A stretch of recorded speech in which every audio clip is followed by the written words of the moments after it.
Hello friends, welcome back again. ये हमारा third concept है और हमारा कंसेप्ट क्या है? अगर कोई चार्ज रेस्ट में है या वो चार्ज मोशन में है तो इससे कौन सा फील्ड प्रोड्यूस होगा?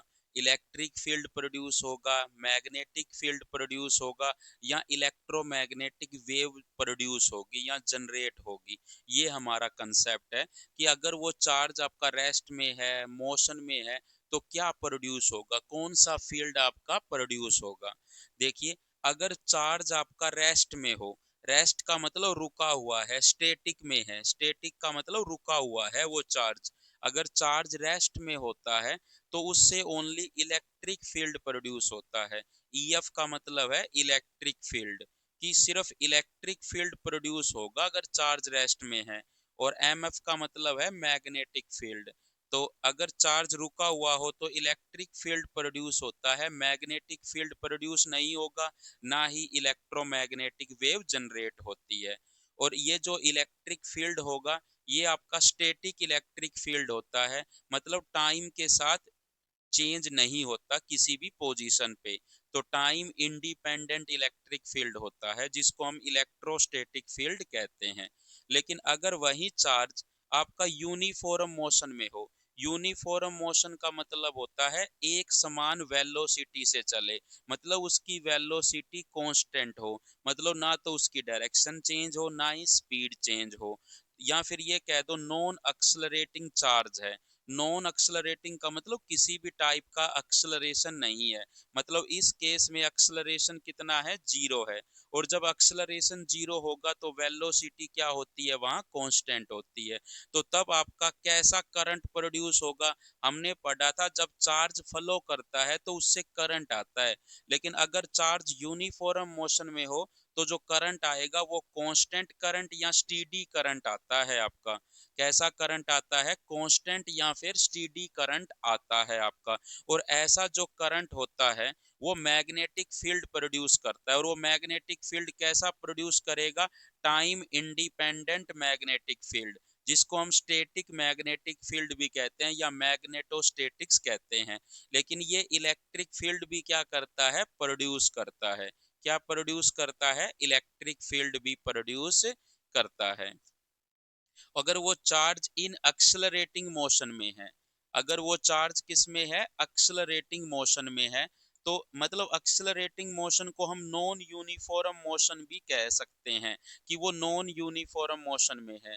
तो वहां पे टाइम डिपेंडेंट करंट बनेगा, मतलब जो करंट होगा वो टाइम का फंक्शन होगा।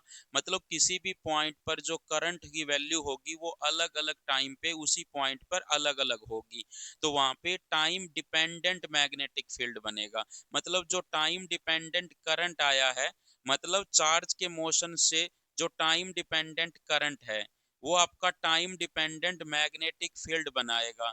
और time dependent magnetic field time dependent electric field बनाता है। और ये एक दूसरे में कन्वर्ट होते रहते हैं। टाइम डिपेंडेंट इलेक्ट्रिक फील्ड और टाइम डिपेंडेंट मैग्नेटिक फील्ड एक दूसरे में कन्वर्ट होते रहते हैं। और इनके कन्वर्ट होने से एक वेव जनरेट होती है, मतलब इनके कन्वर्ट होने से एनर्जी रिलीज होती है इलेक्ट्रोमैग्नेटिक वेव की फॉर्म में। मतलब नॉन सॉरी एक्सलरेटिंग जो चार्ज होता है वो क्या प्रोड्यूस करता है, इलेक्ट्रोमैग्नेटिक वेव प्रोड्यूस करता है। और उस इलेक्ट्रोमैग्नेटिक वेव में टाइम डिपेंडेंट मैग्नेटिक फील्ड होता है और टाइम डिपेंडेंट इलेक्ट्रिक फील्ड होता है। मतलब एक्सलरेटिंग जो चार्ज होता है आपका, एक्सलरेटिंग चार्ज, एक्सलरेटिंग चार्ज क्या प्रोड्यूस करता है, याद रखिए।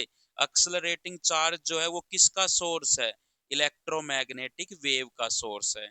मतलब एक्सलरेटिंग चार्ज जो है वो क्या होता है, source of electromagnetic wave.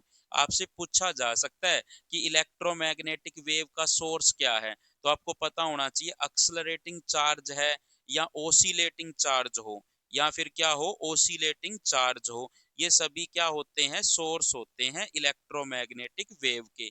Other भी आएंगे, वो हम इलेक्ट्रोमैग्नेटिक वेव्स की यूनिट के टाइम करेंगे। तो एक्सेलरेटिंग चार्ज है, ओसिलेटिंग चार्ज है, ये क्या होते हैं, आपके सोर्स होते हैं इलेक्ट्रोमैग्नेटिक वेव के। और इलेक्ट्रोमैग्नेटिक वेव में जो मैग्नेटिक फील्ड होता है वो टाइम डिपेंडेंट होता है, और इलेक्ट्रिक फील्ड भी क्या होता है, टाइम डिपेंडेंट होता है। तो एक्सेलरेटिंग मोशन में करंट जो होता है टाइम डिपेंडेंट होता है, और ये आपको पता होना चाहिए। और लेकिन आपको ये भी पता होना चाहिए कि अगर कोई भी वायर है उसमें करंट फ्लो कर रहा है, क्या फ्लो कर रहा है, करंट फ्लो कर रहा है, तो इस करंट की वजह से इस वायर के अंदर के, इस वायर के चारों तरफ क्या आएगा, मैग्नेटिक फील्ड आएगा। क्या आएगा, मैग्नेटिक फील्ड आएगा। क्या होगा, मैग्नेटिक फील्ड होगा ओनली। इलेक्ट्रिक फील्ड नहीं होगा इसके चारों तरफ, इलेक्ट्रिक फील्ड जो है वो नहीं होगा। क्यों नहीं होगा, क्योंकि ये वायर जो है पूरी क्या होती है, न्यूट्रल होती है। ड्यू टू न्यूट्रल, मतलब ये जो वायर है ये कंप्लीटली क्या होती है, न्यूट्रल होती है ओवरऑल। इसलिए किसी भी टाइप का इलेक्ट्रिक फील्ड नहीं आता है, सिर्फ क्या आता है, इसके चारों तरफ मैग्नेटिक फील्ड आता है। और अगर ये करंट स्टीडी करंट होता, कैसा करंट होता, स्टीडी करंट, या फिर आपका कांस्टेंट करंट होता, अगर ये स्टीडी करंट या फिर कांस्टेंट करंट होता, तो उससे जो मैग्नेटिक फील्ड बनता वो टाइम इंडिपेंडेंट मैग्नेटिक फील्ड बनता, टाइम इंडिपेंडेंट मैग्नेटिक फील्ड। और अगर यही करंट क्या होता, टाइम डिपेंडेंट होता, टाइम डिपेंडेंट करंट, अगर टाइम डिपेंडेंट करंट होता तब आपका जो मैग्नेटिक फील्ड यहाँ पर बनेगा बी, वो टाइम डिपेंडेंट होगा। कैसा होगा, टाइम के ऊपर डिपेंड कर रहा होगा। तो ये भी आपको पता होना चाहिए कि अगर करंट किसी वायर में से फ्लो कर रहा है, तो वायर में से करंट फ्लो कर रहा है तो वहां पे चार्ज का फ्लो हुआ है, और चार्ज का फ्लो हुआ है तो वहां पे मैग्नेटिक फील्ड बनेगा। लेकिन अगर करंट स्टीडी करंट है तो टाइम इंडिपेंडेंट मैग्नेटिक फील्ड है। और अगर आपका टाइम सॉरी जो करंट है वो टाइम डिपेंडेंट है तो मैग्नेटिक फील्ड भी टाइम डिपेंडेंट प्रोड्यूस होगा उसके चारों तरफ। लेकिन इलेक्ट्रिक फील्ड क्यों प्रोड्यूस नहीं होता, ड्यू टू न्यूट्रल वायर, मतलब ये ओवरऑल जो वायर है वो तो क्या होती है, न्यूट्रल होती है। सो ये था आपका कंसेप्ट।